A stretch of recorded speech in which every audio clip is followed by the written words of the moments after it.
Buenas tardes, y vamos a tratar de iluminar un poco el tema porque en realidad Pablo es un hombre bastante sinodal.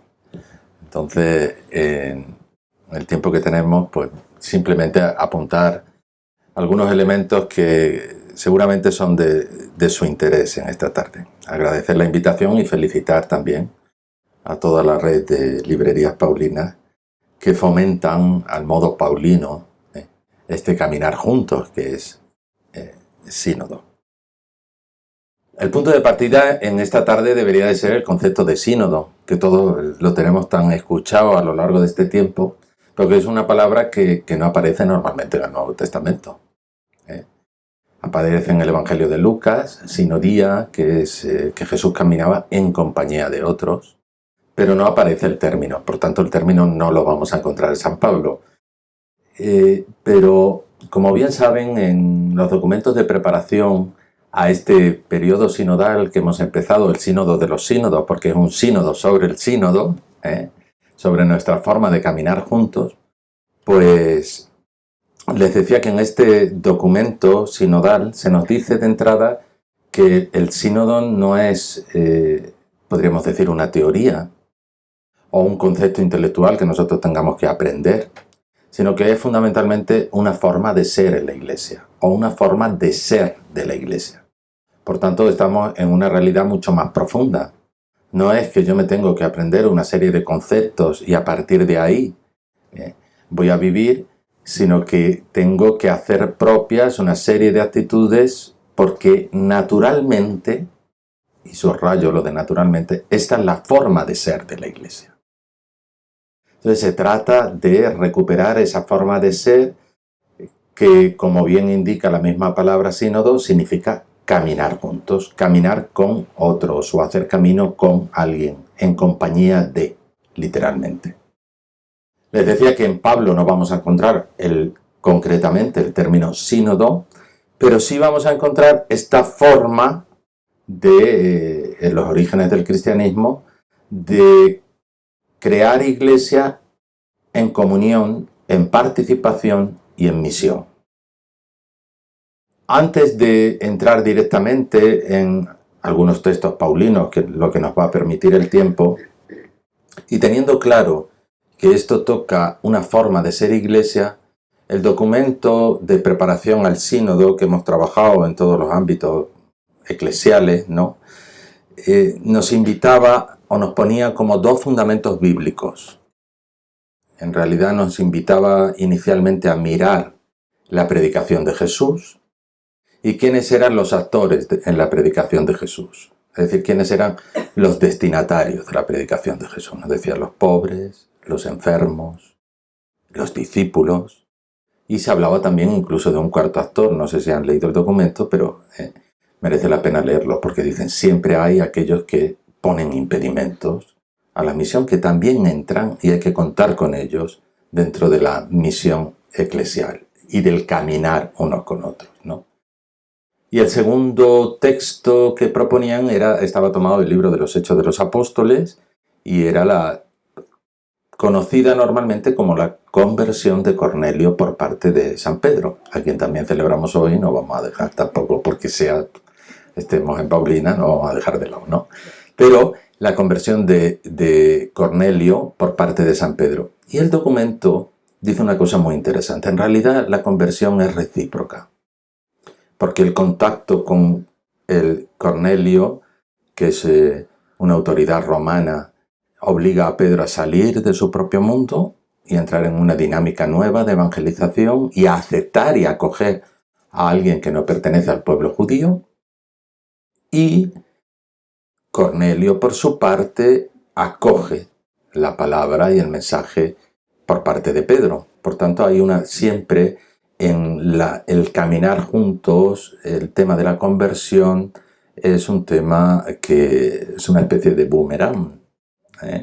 Es decir, provoca en el otro las expectativas que genera el anuncio de la buena noticia, pero necesariamente en quien predica también genera una serie de movimientos. Y tomando como ejemplo estas dos dinámicas, la de quiénes son los destinatarios de la misión y qué se provoca en el sujeto que evangeliza, que a su vez también es convertido, pues pensaba en Pablo. Y yo dije, oye, pues pensé, estas dos dinámicas también se dan en Pablo. Vamos a ver, ¿quiénes son los destinatarios de la predicación? Según la lógica de Lucas, en Hechos de los Apóstoles, en el primer viaje misionero, Pablo y Bernabé predican, primero, como es normal, repito, según el esquema de Lucas, en la sinagoga, son rechazados y entonces se abren a los gentiles. Esto también supone para Pablo y Bernabé un necesario repensamiento de su misión. ¿Quiénes son realmente los destinatarios del Evangelio? Llegando ellos mismos a la conclusión, y así lo hacen bautizando, etc., que todos aquellos que se encuentran con la palabra son destinatarios de la misión, no solamente aquellos quienes nosotros consideramos que son más propicios, en el caso de ellos inicialmente el pueblo judío. También Pablo tiene su cuarto actor en diferentes cartas, por ejemplo en 1 Tesalonicenses o en 2 Corintios, o en la carta a los Gálatas habla, por ejemplo en 1 Tesalonicenses, Satanás me lo impidió. Es decir, que también encuentra esas dificultades en la misión que lo obligan también a resituarse dentro de la misión. Y también Pablo es convertido. No es solamente convertido a Cristo, sino que en el itinerario de Pablo hay como 3 vocaciones fundamentales. Primero se convierte a Cristo, él ya, así lo celebramos el 25 de enero, él ya creía en el Dios de Israel, ¿verdad? Después se convierte a la comunidad gracias a Bernabé, es introducido por Bernabé en la comunidad de Antioquía y después se convierte a la misión cuando la comunidad de Antioquía, reunida en oración, decide enviarle como misionero. Es decir, que él es cierto que tiene una tarea de anunciar explícita, una misión concreta de anunciar el Evangelio a los gentiles, pero que él también hace sus propios procesos de conversión, al igual que los ha hecho Pedro, nos presenta el documento en el caso de Cornelio. Esto tendría que servirnos ya de introducción y tendría que servirnos para, como dice este documento, tener en cuenta que hay siempre un proceso de discernimiento y que el protagonista del proceso del discernimiento es siempre el Espíritu. Y como diría San Pablo, donde está el Espíritu del Señor, allí hay libertad. Allí hay libertad. La Iglesia nos propone en este itinerario sinodal como 3 formas de ser en la Iglesia que están estrechamente unidas. Yo por vocación, pues me gusta verlas en la Trinidad, pero en este caso las vamos a ver desde San Pablo.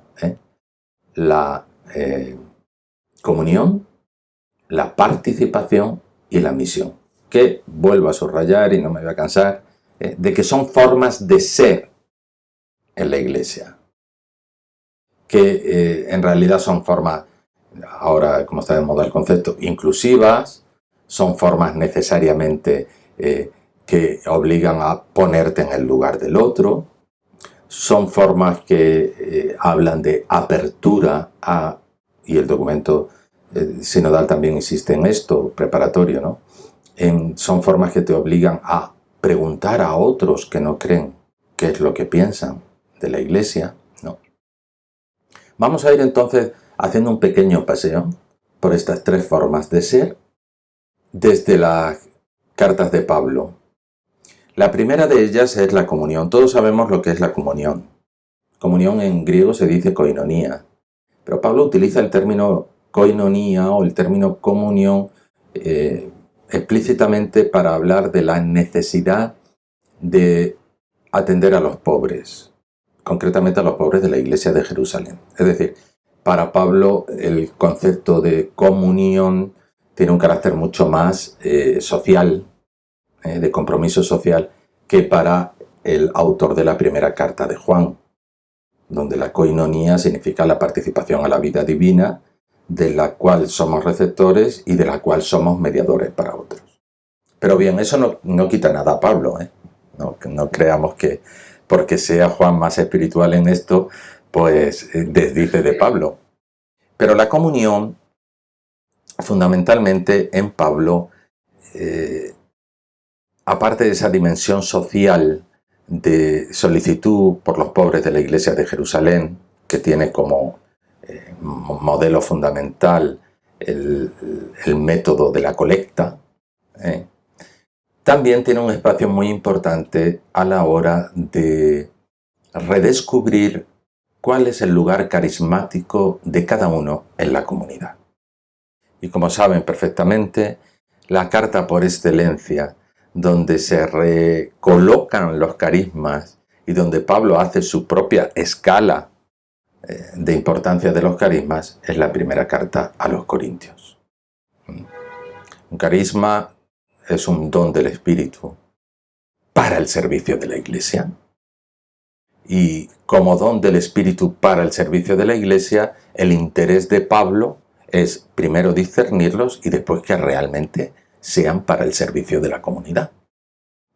Discernimiento de los carismas. Todo carisma nos tiene que llevar a confesar que Jesús es el Señor. Segundo criterio fundamental. Todo carisma tiene que ser para servir. Tercer criterio fundamental. No para servirse. Cierro paréntesis. Tercer criterio fundamental. Todo carisma tiene que estar animado por el amor. ¿Vale? Y una vez que Pablo tiene esto claro, Pablo ha percibido en la comunidad de Corintio que hay una competencia. Y no competencia de altura, sino competencia entre los miembros de la comunidad por la importancia de los carismas. Ha habido un conflicto precedente que he afrontado al principio de la carta que tiene que ver con el tema de los grupos dentro de la comunidad. Famoso texto, yo soy de Pablo, yo soy de Apolo, yo soy de Cefas, y él dirá yo soy de Cristo. Y el centro de la carta, porque así aparece también enunciado justamente al comenzar la carta, son los dones espirituales y los problemas que generan los dones espirituales, que en sí parecería un contrasentido. Porque si es un don espiritual, oye, pues vamos a gustarlos todos, ¿no? Pero él percibe que hay esa rivalidad entre los miembros de la comunidad porque parece ser que los carismas más espectaculares, qué palabra más moderna, más espectaculares son los más valorados. Es decir, que las dificultades, los conflictos entre los miembros de la comunidad vienen precisamente porque yo quiero el carisma más impresionante para los otros. Como veis, es absolutamente un contrasentido, porque los carismas no están hechos o no son dones para impresionar, sino, como hemos dicho antes, para servir. Para servir. Y Pablo lo que quiere es precisamente subrayar esto. ¿Y cómo lo hace? Utilizando una metáfora, la metáfora del cuerpo, que, como saben, podemos leer en el capítulo 12 de la primera carta a los Corintios, donde se ve evidentemente qué significa sinodalidad para Pablo. Sinodalidad. Especialmente desde el punto de vista de la comunión. De la comunión. Pues lo mismo que el cuerpo es uno y tiene muchos miembros, y todos los miembros del cuerpo, a pesar de ser muchos, son un solo cuerpo, así también es Cristo. Pues todos nosotros, judíos y griegos, esclavos y libres, hemos sido bautizados en un mismo espíritu para formar un solo cuerpo, y todos hemos bebido de un solo espíritu.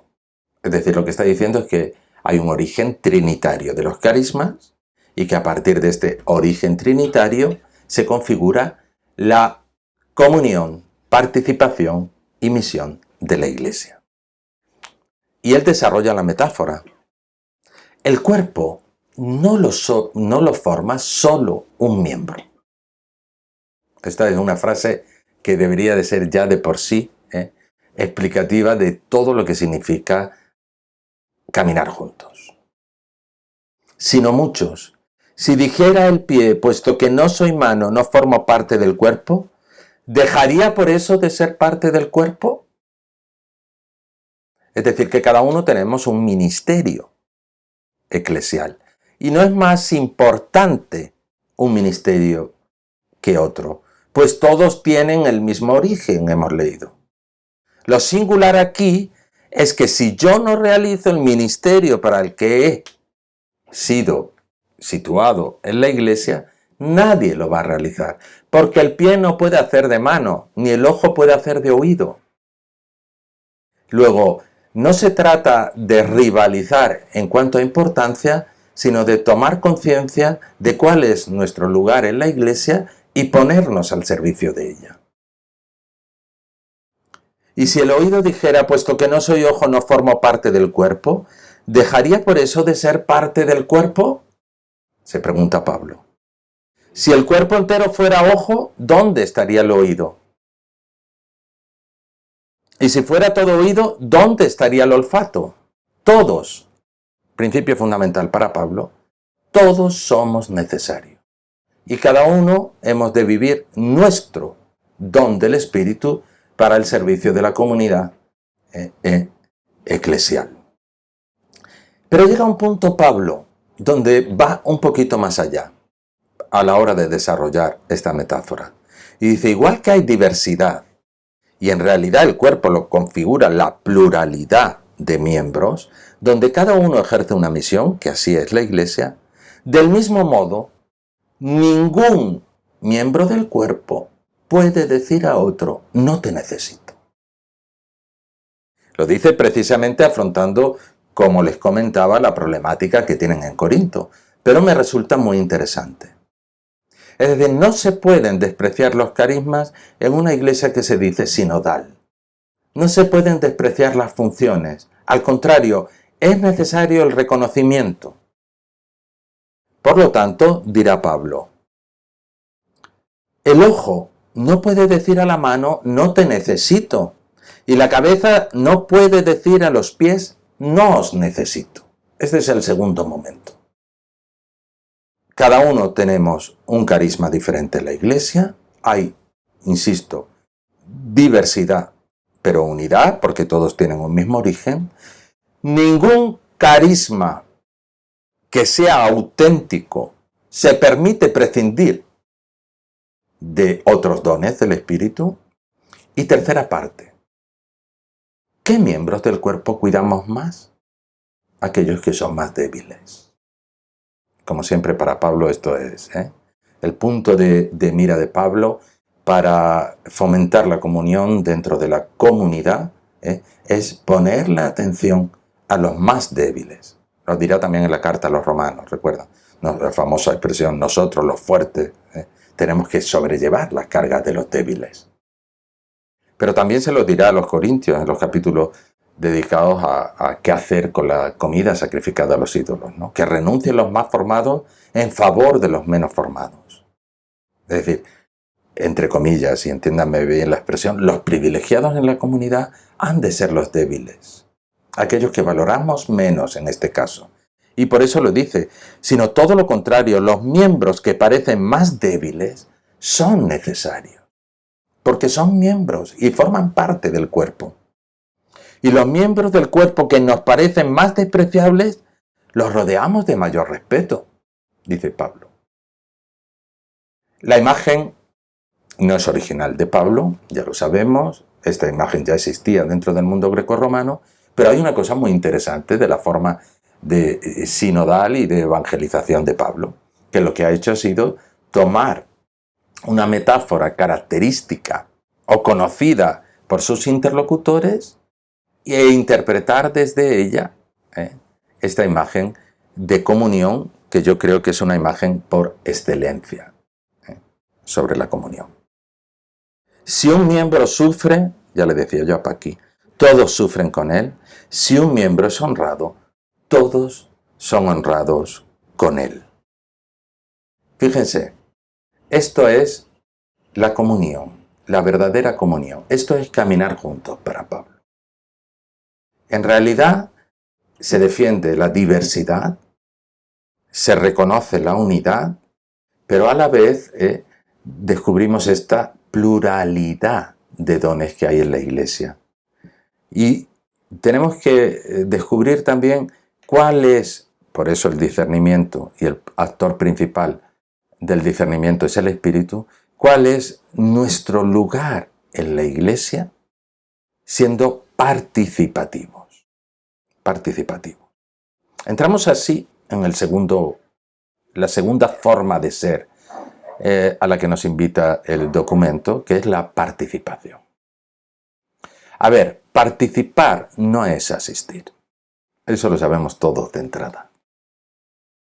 Como comunión no es simplemente decir me gusta. Hemos visto que para Pablo tiene muchas más implicaciones. Comunión es reconocer el don del otro, comunión es valorarlo, comunión es fortalecer al débil. Participar no es solamente asistir, participar no es hacer números, participar no es estadística. Estamos muchas veces encerrados en una iglesia de estadísticas. ¿Cuántos somos? ¿Cuántos han venido? Antes venían más, antes éramos más. Pues digo yo que las personas mayores no serán siempre las mismas, porque el tiempo pasa para todos, ¿no? Luego, si la iglesia siempre, esta es la típica excusa, es una iglesia de mayores, pues no serán los mismos. A ver, ¿por qué? La vida, yo hace 20 años era más joven, ¿me explico? No hace falta mucha explicación de esto. Pero sí es cierto que en la participación cada uno tiene un espacio. Hay un texto, a ver, es conocido, pero creo que se lee poco. Y se lee poco a lo mejor porque muchas veces, bueno, pues litúrgicamente quizá a lo mejor da poco juego, no sé exactamente en qué momento de la liturgia se lee, que es, y les invito a cuando tengan la oportunidad a leerlo despacio, yo así simplemente voy a hacer, es el capítulo 16 de la carta a los Romanos, el final. Simplemente quizá no se lee porque son los saludos de la carta, ¿no? Es decir, es el final donde Pablo empieza a saludar.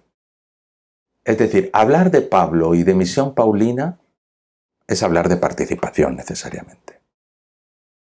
Nosotros hoy en día hemos acuñado esta expresión de misión compartida, de religiosos laicos, o en fin, pero esto es tan connatural a la Iglesia como la palabra sínodo, como el hacer sínodo, no la palabra, sino el caminar juntos.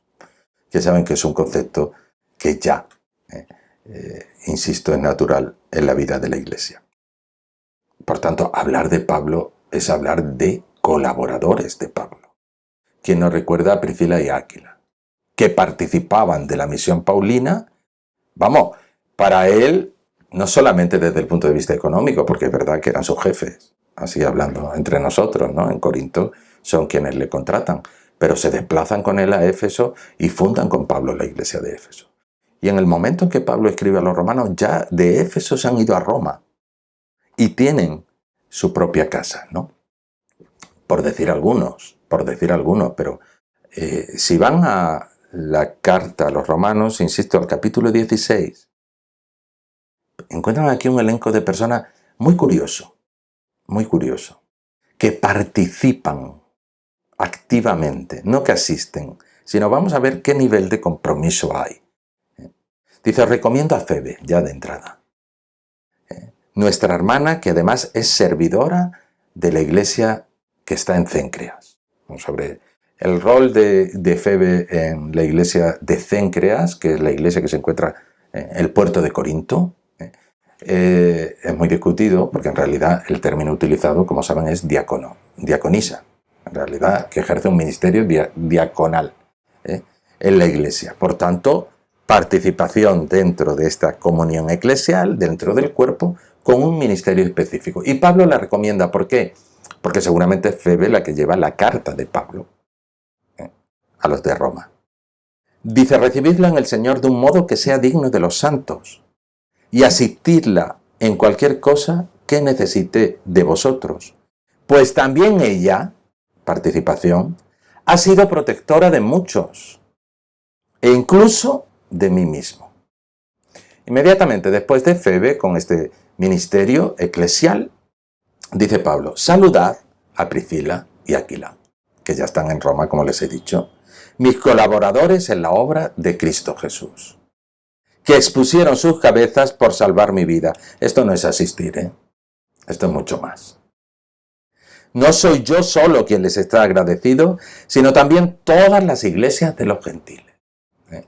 ¿Ven? Un modo diferente al de Febe de participar. desde pues, la vida matrimonial. La vida matrimonial. Saludad asimismo a la iglesia que se reúne en su casa. Es decir, que su casa es el lugar donde queda convocada la comunidad, en este caso de Roma, ¿no? De Roma.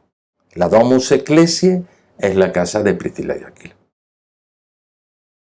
Saludad a mi querido Epéneto, primicia de Asia para Cristo, el primer bautizado de Cristo. Este tampoco se dice que tenga un ministerio específico, pero sí sabemos por la carta que se encuentra en Roma.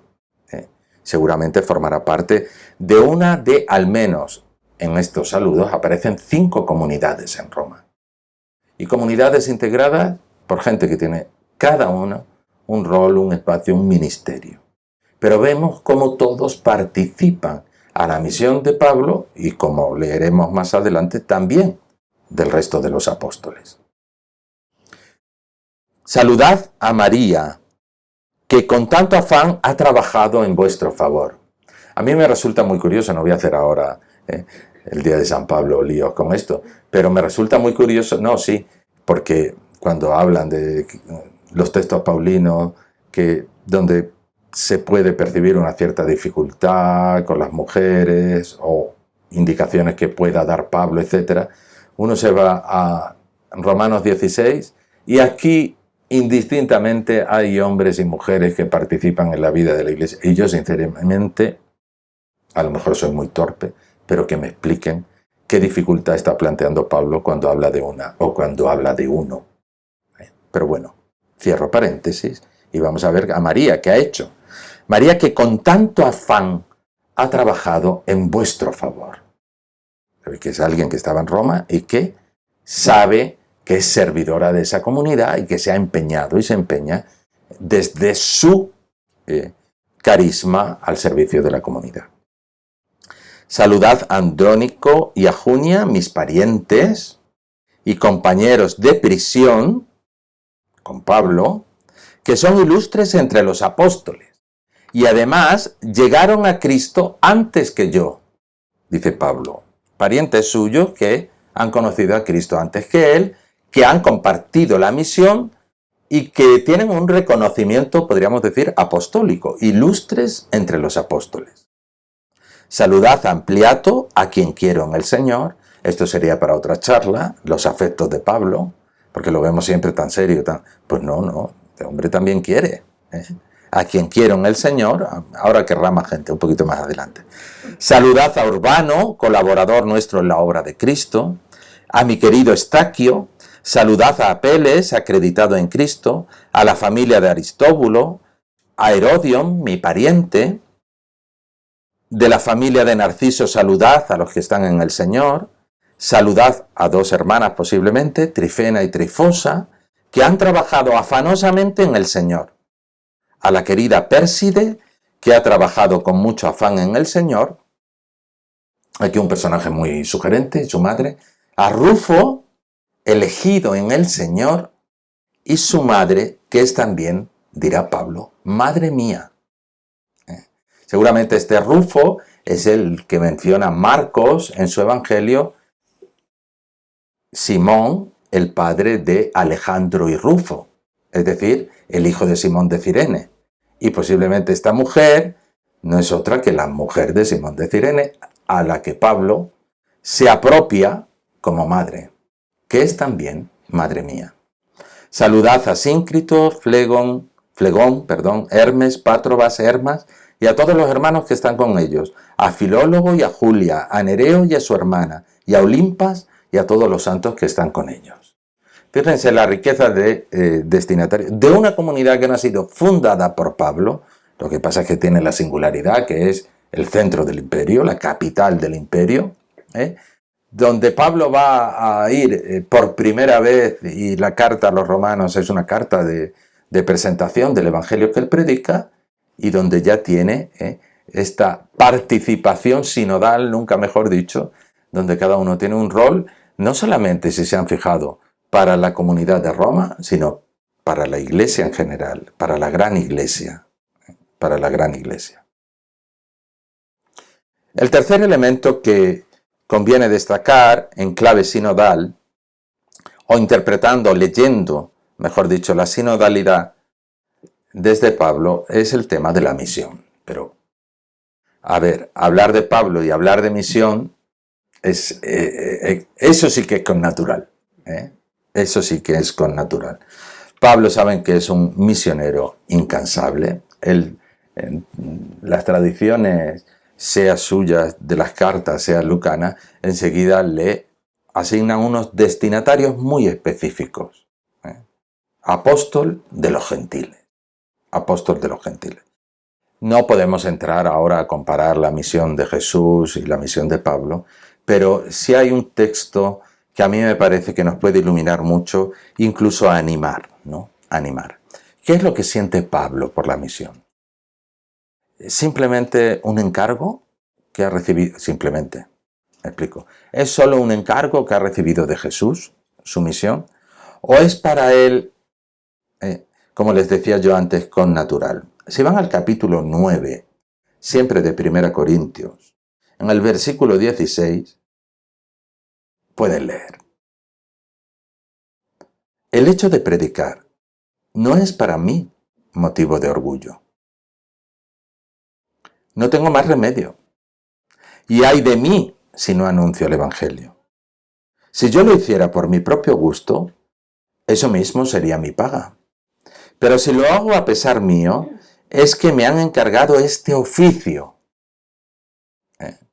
Este es el don del Espíritu que he recibido. Salir. Independientemente de quiénes son los interlocutores. No olviden el pasado fariseo de Pablo y qué supone para Pablo ir a predicar a los gentiles. Con conflictividad de muchos tipos, especialmente el tema de las comidas, de la mesa compartida. Y él sale en defensa precisamente de esos espacios compartidos. Para Pablo, la misión no puede ser exclusiva, sino tiene que ser inclusiva.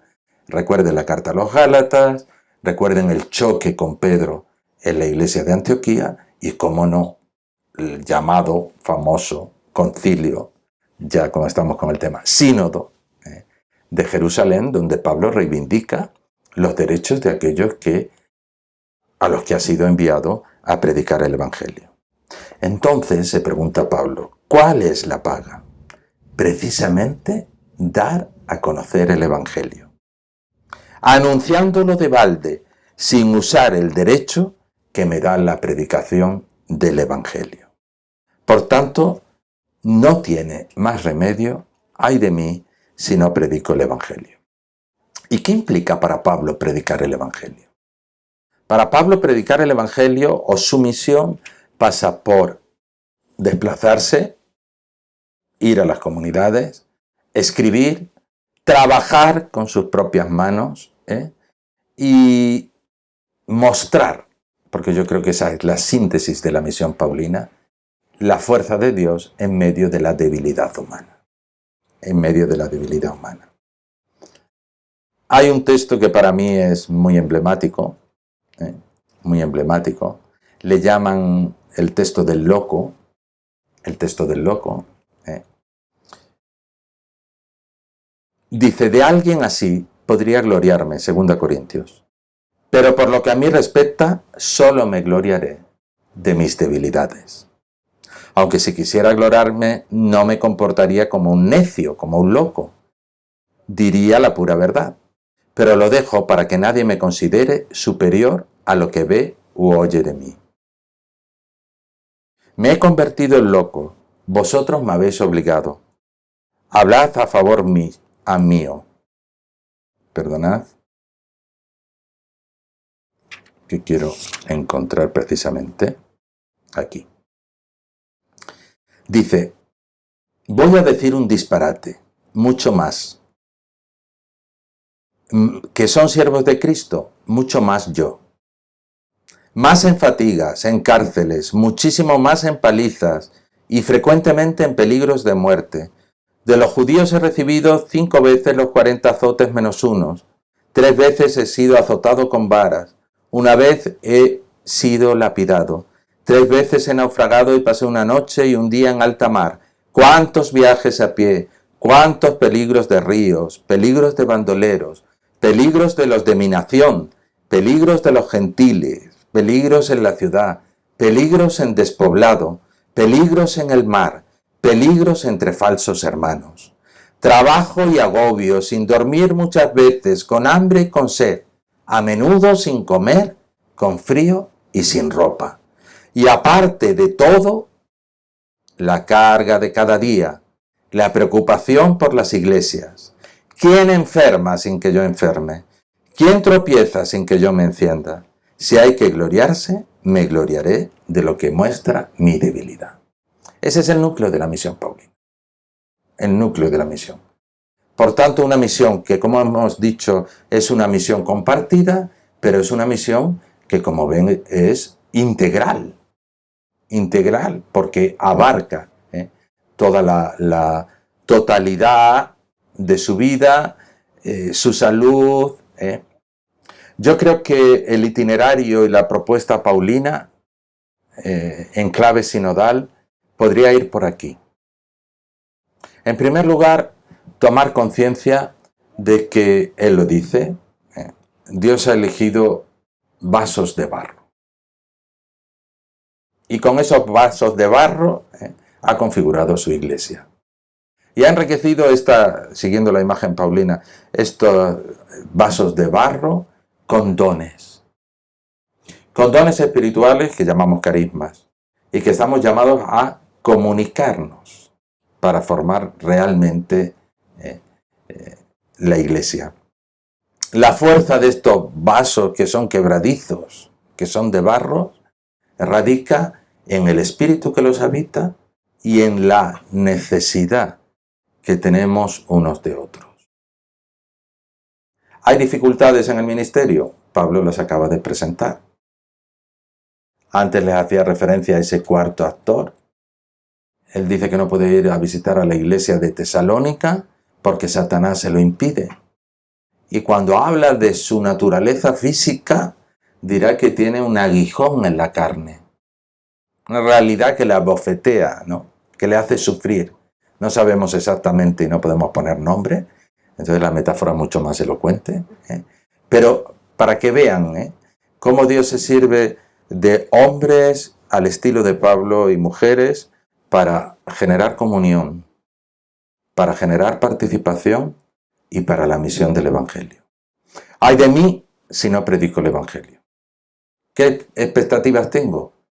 El que dirá, ninguna, es connatural en mí, es connatural en mí. Bueno, pues yo creo que esta perspectiva de Pablo nos invita a un modo de estar en la iglesia, a un modo de caminar juntos, un modo donde cada uno encontremos, discerniendo el espacio al que el Espíritu nos invita, y tengamos como horizonte una única misión, el Evangelio. Muchas gracias.